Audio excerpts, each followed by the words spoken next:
Maingay ngayon dito dahil binuksan yung fan para mabilis matuyo yung bodega. So ito kami ngayon, Kadit. Yan, si Boson tsaka si John. Scraper time muna kami ngayon.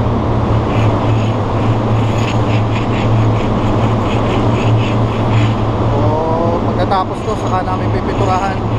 So maingay ngayon dito. Yan, bagang pintura na yung bodega, oh.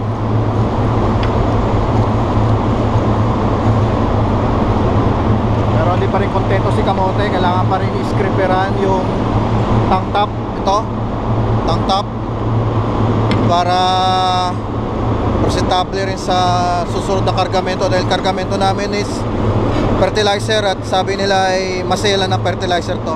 So ito yung mga duct tape na tinakpan namin yung butas. Dala ng sinira ng backhoe or ng grab. Yan. So nandito pala kami ngayon sa gitna. Marami pa kami kukuskusan.